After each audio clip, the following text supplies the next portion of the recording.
कितने पुण्यात्मा हैं हम, कितने शीलवान हैं, थोड़ा सा विचार करें। एक अग्नि को पानी कर रहा है और हम नल की टोटी खोल के बाल्टी लगा के बैठे हैं, पर पानी नहीं आ रहा है। हम पानी में भी पानी नहीं मिल रहा है और उनको अग्नि में भी पानी मिल रहा था। ये होती है शीलवान की महिमा, ये होती है शील की महिमा, ये होता है शीलवान का प्रभाव। उतनी श्रद्धा, उतना विश्वास भी तो मां होना चाहिए। क्या करे, कमी कहीं ना कहीं हमारी श्रद्धा में, हमारे विश्वास में है, हमारे साहस में है, हमारे संकल्प और श्रम में है। इसलिए काम बिगड़ रहा है, इसलिए काम बिगड़ रहा है। कितनी कितनी गजब की कथाएं आगम ग्रंथों में लिखी है, कितने लांछन लोगों ने लगाए, पर जो शीलवान होता है वह कभी भी उससे डरता नहीं है, डरता नहीं है, डरता नहीं है। अरे एक कन्या पर भी तो लांछन लगाया था, जिसने बचपन से धर्म के संस्कारों को प्राप्त कर लिया था, धर्म के अलावा वो और कुछ जानती नहीं थी। सच्चे देव शास्त्र गुरु पर जिसका दृढ़ श्रद्धान होता है, उस पर कितनी आपत्ति आ जाए और फिर वो शीलवान हो, तो फिर तो कहना ही क्या, कहना ही क्या। बहुत सारे लोग होते हैं, बहुत सारे लोग होते हैं, निर्मल जी जैसे ज्ञानी, निर्मल जी जैसे ज्ञानी होते। संचय जी भी कहते जब शीलवान थे ही तो उपसर्ग कैसे आया? शीलवान थे ही, इतने पुण्यात्मा थे ही, तो उन पे उपसर्ग आपत्ति क्यों आई? वे पुण्यात्मा थे ना, शीलवान थे, तो उन पे उपसर्ग तो आना ही नहीं चाहिए था। भाई साहब, ये आपके कहने के लिए नहीं, उनकी परीक्षा के लिए नहीं, दुनिया को समझाने के लिए आया था कि शीलवान पर उपसर्ग उपसर्ग करने के लिए नहीं आया था। उपसर्ग इसलिए आया था कि दुनिया को पता चले कि ऐसे भी कोई संसार में शीलवान है कि जो उपसर्ग से च्युत नहीं हुए। हाँ, पंचम काल के जीव है, ज्ञानी है, पंडित जी पूछते हैं वे शीलवान कैसे? फिर उन पे उपसर्ग आया ना। भाई उपसर्ग आने से शीलवान की परीक्षा होती है। मैंने कल भी कहा था, सोने को अग्नि में डालने से सोना जलता नहीं है, वो और निखारता है। ऐसे ही शीलवान पर, पुण्यात्मा पर उपसर्ग आने से वह डगमगाता नहीं है, वो तो और निखरता है। जले कोयला, जले तो कोयला लकड़ी, सोना कभी नहीं जलता, सोना कभी नहीं जलता, सोना कभी नहीं जलता। पर क्या करे, कुछ पूर्व के नियोग ऐसे होते हैं जिसके निमित्त से उपसर्ग, संकट, विपत्तियां, आपत्तियां उन पुण्यात्मा शीलवान जीवों पर भी आते हैं, आते हैं। किस किस को छोड़ा? सीता को नहीं छोड़ा, राम पर उंगली उठी, उस सुदर्शन सेठ को उठा ले गए, कितने कितने दृष्टांत कहे। ये पूर्व कर्म के कारण से हुआ था, वर्तमान के शील के कारण वो उपसर्ग आने पर भी वो उपसर्ग से छूट गए थे। पर ऐसा ही कुछ नियोग होता है, तब ऐसा काम होता है। वो कन्या जो दृढ़ श्रद्धानी थी, सच्चे देवशास्त्र गुरु पर अकाट्य विश्वास था, धर्म के अलावा अन्य कहीं झुकना जिसने सीखा ही नहीं था। कुछ पूर्व का होगा ऐसा ही नियोग, ऐसे कुल में उसका विवाह संपन्न हुआ, जो कभी जीवन में देव शास्त्र गुरु को जानते ही नहीं थे। मानने की बहुत दूर की बात, मानने की तो बहुत दूर की बात, जो जानते ही नहीं थे सच्चे देव शास्त्र गुरु क्या होते हैं, कौन होते हैं, धर्म क्या है, उससे कोई लेना देना नहीं था। ऐसे कुल में जाकर शादी हो गई। माँ, कितना बड़ा साहस, कितना बड़ा साहस, जिससे जानते नहीं, पता नहीं, आता नहीं, पता नहीं, वहां जाके जीवन काटना। पर फिर भी अपने पुण्य पाप पर, अपने धर्म पर, अपने सच्चे देव शास्त्र गुरु पर श्रद्धान था। उसने कहा ठीक है, जो नियत होगा, मेरे भाग्य में होगा, वह होके रहेगा। अब धर्मात्मा को, पुण्यात्मा को देखकर कौन नहीं चिढ़ता, कौन नहीं चिढ़ता?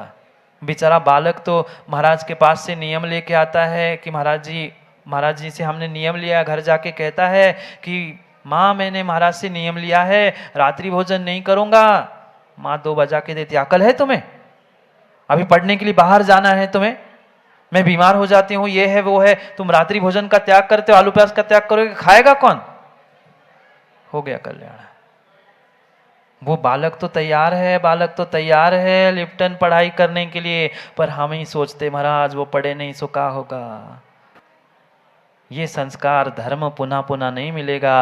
ये पढ़ाई और डिग्रियां तो कहीं भी मिल सकती है, कोई बड़ी बात नहीं है माँ, डिग्रियां तो बहुत आसानी से मिल जाएगी, पर ये संस्कार पुनः नहीं मिल सकते, धर्म नहीं मिल सकता, धर्म नहीं मिल सकता। जितनी समस्या पंडित जी माता पिताओं को है उतनी बालकों को और युवाओं को नहीं होती, नहीं होती, नहीं होती। अब धर्मात्मा को देखकर माता पिता ही बेटे ही, फिर बेटे क्या करें, बेटी क्या करे, माता पिता ही टांग खींच रहे।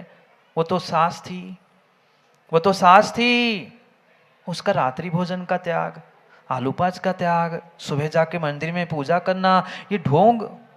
अब जिसको पता ही नहीं वो तो यही कहेगा ये तो ढोंग चल रहा है इसका।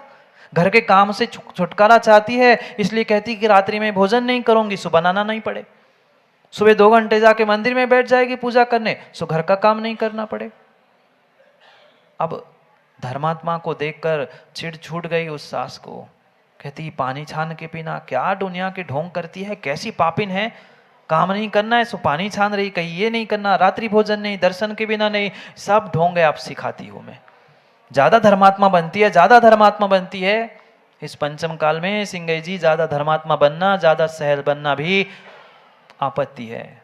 गलत नहीं कह रहा हूं मैं, गलत हो नहीं सकता, गलत नहीं हो सकता, पर आपत्ति का मूल है पंचम काल में। अधिक सरलता, अधिक सहजता, अधिक धर्मात्मापना संचय जी उपद्रव के काम कराने के लिए आपत्ति मोड़ लेने का कारण हो सकते हैं। वो थी धर्मात्मा, आप क्या करती, वही संस्कार थे। उस सास ने सोच लिया, सासू ने सोच लिया कि अब मैं देख लूंगी। ये बहुत बड़ी धर्मात्मा बनकर पूरे समाज में अपनी वाह प्रशंसा लूट रही ना, बहुत बहुत बड़ी सती और बहुत बड़ी शीलवान आली देखता हूं। क्योंकि सीधी सी बात है, किसी पुरुष किसी स्त्री पर लांछन लगाना है तो उसके चारित्र पर, उसके शील पर कीचड़ उछाल लो, काम हो गया। बस इतना ही तो काम है। भले ही कुछ हो नहीं हो, पर उंगली उठा लो, उसका शील ऐसा है, उसका चारित्र ऐसा है, खत्म कर दिया। सासू ने निर्णय कर लिया, बाकी तो कुछ बचा ही नहीं है, अब इतना सब कुछ कर रही है, एक ही बात है छुपी हुई, उसके शील पर लांछन लगा लो और घोषित कर दो कि ये कुशील है, कुशील का सेवन करती, ये पापिन है, दिखाती ढोंग दिन भर बहुत है, मैं धर्मात्मा हूं, पर पता नहीं रात भर में क्या क्या करती है, इससे जैसी उल्टा स्त्री कोई नहीं है। लांछन तो लगा दिया, लांछन तो लगा दिया, लांछन तो लगा दिया, पूरा पूरा षड्यंत्र भी रच गया, पूरा षड्यंत्र रच गया। अब सबके सामने लांछन लगा दिया, लांछन लगाने से भी कुछ काम नहीं बिगड़ा। जो धर्मात्मा होता है, जो धर्मात्मा होता है, उसे दूसरे के किसी लांछन की, किसी निंदा की, किसी की बुराई की कोई परवाह नहीं होती, कोई परवाह नहीं होती। वो तो अपने में होता है, अपने धर्म की साधना में। अब तो वो और ईर्ष्या से जल पड़ी सासू, मैं इतनी बड़ी बात कह रही हूं, ये मुझे प्रति उत्तर ही नहीं दे रही, जवाब ही नहीं दे रही। हर व्यक्ति ये चाहता है मैं कुछ कहूं तो सामने वाला लड़े, झगड़ने आए तो मैं 1 कहूं, मैं 4 कहूं, 8 कहूं, कुछ तो हो। पर वो शांत थी, सती थी, शीलवान थी, धर्मात्मा थी। सासू जो कहती चुपचाप सुनती, कोई उत्तर नहीं देती। अब क्या करे, अब क्या करे।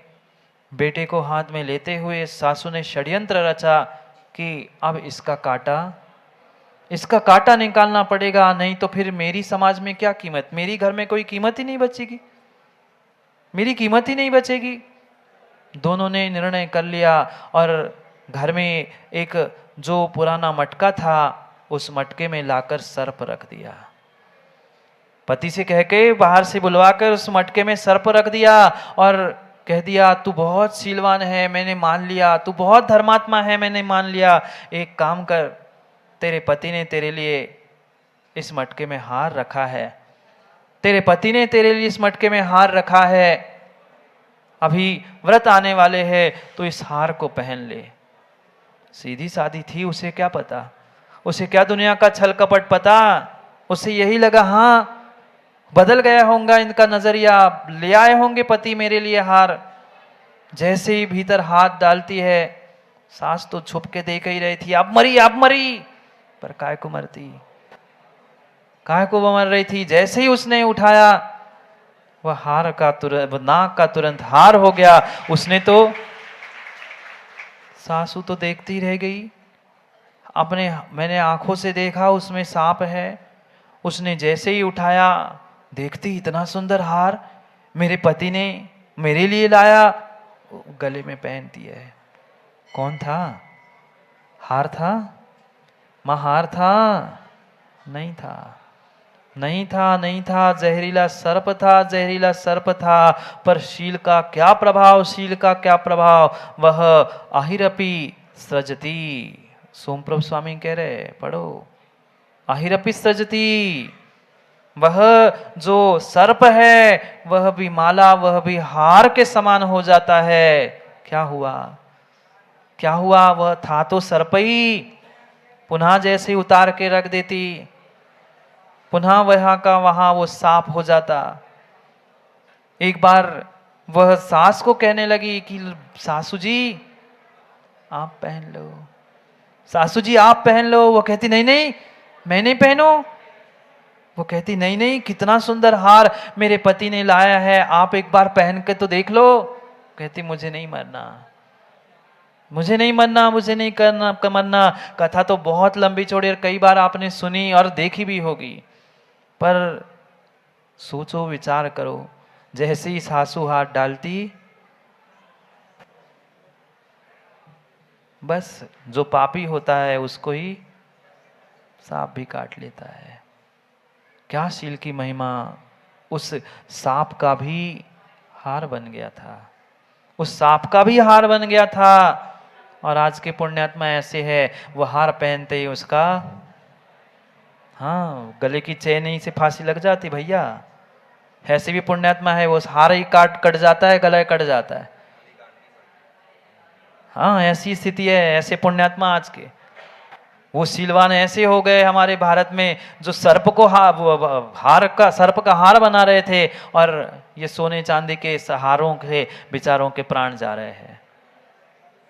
सोचो विचार करो, क्या शील की महिमा, क्या दृष्टांत दे दे के कह रहे हैं। एक नहीं, चारों दिन लगातार आचार्य भगवान समझा रहे हैं, एक से बढ़कर एक दृष्टांत दे के कह रहे हैं। शीलवान जो मनुष्य है उसके लिए अग्नि भी पानी बन जाती है, सर्प भी हार बन जाता है, व्याघ्रोपी सारंगति, व्याघ्र भी हिरण के समान आगे पीछे घूमता है, व्याघ्र भी हिरण के समान आगे पीछे घूमता है। जाके देखो ना निर्ग्रंथों के आगे पीछे, जो जंगल में रहते हैं, अभी तो ठीक है पंचम काल है, सो इस नगरों के जंगल में, बिल्डिंगों के जंगल में मुनिराज रहते हैं, पर उस मुनिराज उस जंगल के वह राजा शेर के साथ रहते हुए भी उनको नहीं खाते। क्यों? क्योंकि शीलवान के सामने व्याघ्र भी हिरण के समान हो जाता है। व्यालोपी अश्वती, हाथी भी कितना कितना ही उन्मत्त हाथी क्यों ना हो, वो भी घोड़े के समान शांत होकर उनके आगे पीछे हो रहने लग जाता है। इतना ही नहीं, पर्वतोपी उपलति, इतना बड़ा पर्वत भी एक उपल मतलब छोटे से पत्थर के समान बन जाता है। क्यों? क्योंकि इतना महान शील होता है, इतना महान शील होता है। विघ्नोपी उत्सवती, विघ्न करने वाले विघ्न करते ही रहते हैं। जो विघ्न संतोषी होते हैं, जिनको दूसरों की कुरापति करने की आदत ही होती है, विघ्न करने की आदत होती है, वे किसी ना किसी के कान काटते ही काटते हैं। मच्छर एक बार कम काटे, पर आदमी सर्प भी कम काटे। सर्प काटे तो एक आधी पर्याय चली जाती है संजय जी, पर जो कान काटते हैं उसका भव भव चला जाता है, भव भव चले जाते हैं। क्या कह रहे हैं? वह विष भी अमृत हो जाता है। श्वेडोपी पीयूषति, वह विष भी अमृत हो जाता है, पर्वत भी पत्थर हो जाता है, आपत्ति विपत्ति विघ्न भी उत्सव बन जाता है। विघ्न तुम करते रहो करते रहो करते रहो, जितने विघ्न जितने उपसर्ग करोगे उतना उतना ही उसका उत्सव उत्साह साहस बढ़ता गया। क्या किया पारसनाथ ने? इधर विघ्न करता गया, विघ्न करता गया, जितना विघ्न का उपसर्ग बढ़ता गया उतना ही इधर उनका उत्कर्ष उत्कर्ष उत्कर्ष होता गया और वे परमात्मा बन गए। शील की महिमा, विघ्न भी उत्सव के रूप में बन जाते हैं, विघ्न भी उत्सव के रूप में बन जाते हैं। सीता तमाशा ही देखने के लिए लोग खड़े थे ना, विघ्न ही तो था, पर जैसे ही पानी हो गया, जो तमाशा देखने के लिए, बुराई करने के लिए खड़े थे, ये दूसरे के घर में रह आई थी, वे ही तालियां बजा रहे थे, आकाश से पुष्पों की वृष्टि हो गई थी, वे ही तो उत्सव में बदल गया था। विघ्न ही उत्सव हो जाते हैं। किसके लिए? किसके लिए राजीव जी? हमारे लिए उत्सव भी विघ्न हो जाते हैं। हमारे लिए उत्सव भी विघ्न हो जाते हैं, उनके लिए विघ्न भी उत्सव हो जाते हैं। नाथोपि स्वगृह्यत, वह अपानाथोपि, यानी जो समुद्र है वह क्रीड़ा क्रीड़ा करने जैसी नदी, यानी जल क्रीड़ा करने के लिए एक छोटी सी नदी के समान हो जाता है शीलवान के लिए। अरि अपि प्रियति, अरि यानी शत्रु, शत्रु भी मित्र के समान हो जाता है। अटव्यापी स्वगृहति, जंगल भी घर के समान हो जाता है। जंगल भी घर के समान हो जाता है और आपका घर भी भागने का समय हो गया है। घर भागने का समय हो गया है। क्या करें अब? घर जा रहे हैं कि जंगल जा रहे हैं कि सार जा रहे हैं, आप ही निर्णय कर ले। पर समय तो हो ही गया है। माँ भाग लो, भाग लो, भाग लो साकेत, भाग लो या भाग लो। जीवन में भाग लो, धर्म में भाग लो, शील में भाग लो। भाग लेते लेते बहुत समय हो गया, कभी तो भाग लो।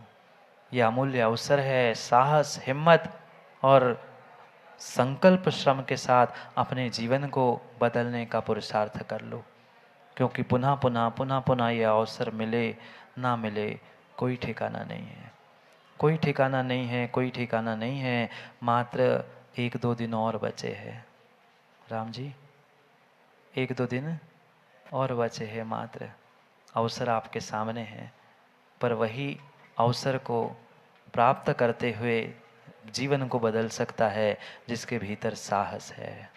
जिसके भीतर साहस है वो ही अपने घर, परिवार, विषय, कसाय, मोबाइल, सबसे बड़ी समस्या, सबको छोड़ते हुए 10 दिन त्याग करते हुए वो ही साहस के साथ उस शिविर में, धर्म में भाग ले सकता है। बाकी बुज़दिल तो भाग ही लेते हैं।